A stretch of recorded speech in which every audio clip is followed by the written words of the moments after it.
Isang pinagpalang araw sa inyong lahat. Tayo po'y magninilay sa salita ng Diyos, ang pinagmumulan ng awa at tawa ng ating buhay, ang salitawa. Pumasok na po tayo sa ikatlong linggo ng muling pagkabuhay ng ating Panginoong Hesukristo.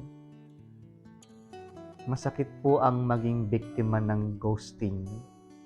Ito po yung salitang ginagamit po kapag nasa isang mutual na understanding yung relationship, yung pinakilig ka na, at yung relationship ay papunta sa magiging kayo na ng partner mo at bigla na lang tumigil ang communication na walang paliwanag, tumigil lang lahat na walang niho-niha, bigla ka na lang iniwan, bigla ka na lang pinaasa, iniwan sa ere, na ghost ang tawag diyan.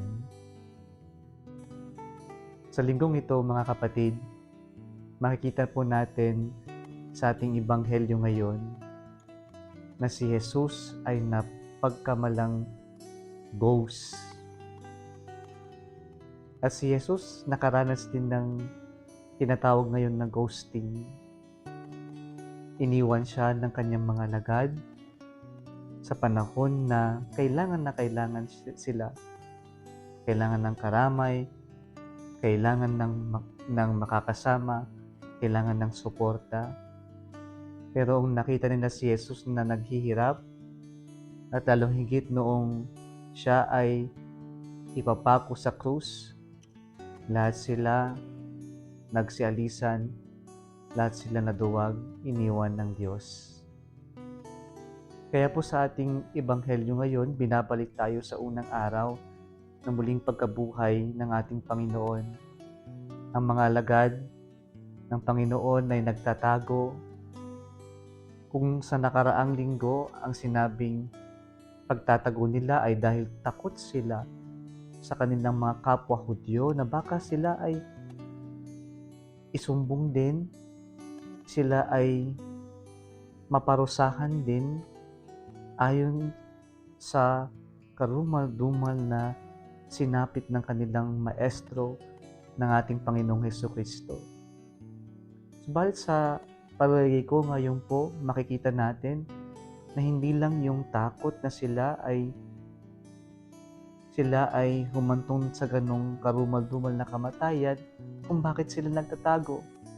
Nagtatago sila dahil napagtanto nila ang kanilang nagawang kasalanan na pag-iwan sa Panginoon.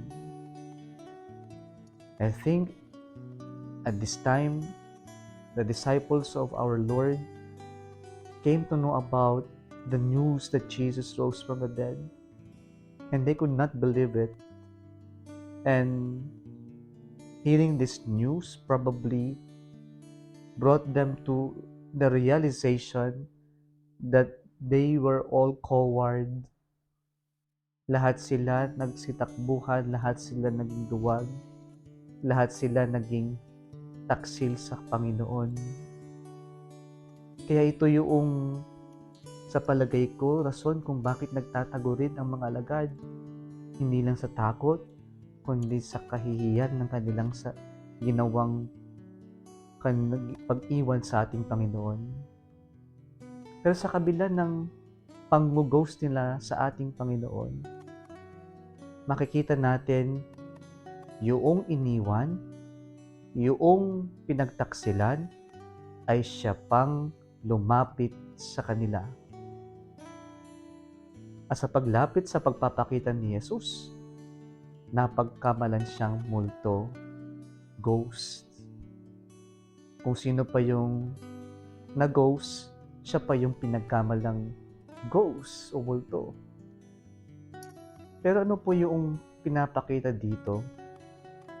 Sa kabila ng pagtataksil, sa kabila ng kanilang kasalanan, sa kabila ng pang-iiwan nila, pang-ghosting nila kay Jesus, si Jesus kailanman hindi ito nang iwan.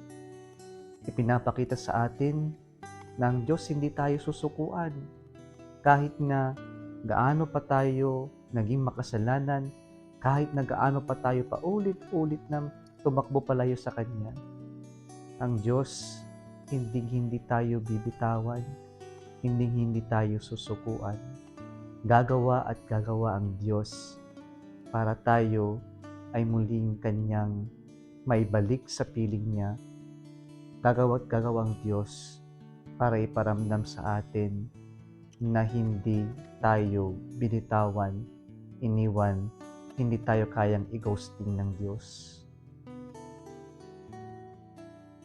Nang nagpakita po si Jesus sa ating ebanghelyo ngayon, ano po ang kanyang unang bati? Kapayapaan. Hindi po ipinamukha ng Panginoon sa kanila ang kanilang ginawang pag-iwan, ang kanilang kaduwagan, ang kanilang ginawang pang-ghosting sa Kanya. Hindi binalikan ni Jesus ang nakaraan, pero ang kanyang pagbati ay isang paanyaya ng pagpapatawad.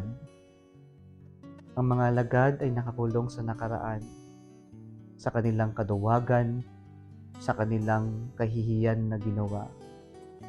Kaya ang pagbati ni Jesus ng kapayapaan ay paanyaya na sila'y napatawad na ng Diyos at nais ng Diyos na mag-umpisa sila, at yung pag-uumpisa na ito ay yung mapatawad din nila ang kanilang sarili sa kanilang nagawang kasalanan. Kaya po sa unang pagbasa, makikita natin ang pagkakaiba ng estilo ng mga alagad at ang Diyos. Sa unang pagbasa, si Pedro pinaalala niya ang ginawang kasalanan ng kanyang mga kapwa Hudyo. Pero sa bandang huli, sabi niya dito, it is because out of ignorance that they did this to Jesus. And so he invited them to repent and be converted. Samantalang si Jesus sa ating ebanghelyo ngayon, yung estilo niya, hindi niya binalikan yung nakaraan, kundi isang paanyaya na iwanan ng nakaraan, mag-umpisa muli, at yung umpisa na yon ay yung magpatawad tayo. Minsan kasi sa buhay natin, hindi tayo makapag-move forward, hindi tayo maging masaya at hindi na tayo makangiti kasi tayo ay naiiwan, na-stuck sa nakaraan, sa ating pagkakamali, sa ating nagawang kasalanan, sa mga maling desisyon natin sa buhay. Kaya minsan sa buhay natin, hindi lang yung kailangan natin magpatawad para makapag-move on tayo, pero minsan kailangan din natin yung mapatawad yung ating sarili sa ating nagawa sa nakaraan. At yung masabi natin sa sarili natin that we are not defined by our mistakes, by our past, but we are defined by our ability to move forward, especially by forgiving ourselves from our mistakes, from our shortcomings, and from the wrongs that we committed. Ito yung paanyaya ng Diyos sa mga alagad, at ito rin yung paanyaya niya sa ating lahat, ang matuto tayong magpatawad. Magpatawad sa mga nakasakit sa atin at ang mapatawad din ng ating sarili. Sa pagpapatawad, nandun naman yung wounds. Hindi natin nakakalimutan, pero yung wounds na yun ay gagaling sa pagpapatawad, at gagaling ito, yung sugat gagaling, pero nandun pa rin yung scar, yung peklat. At yung peklat na yun, dahil nakapagpatawad tayo, ay nagiging isang aral para sa ating lahat. At yung pain natin, yung sakit na pinagdaanan natin sa sugat na yan, ay nagsilbing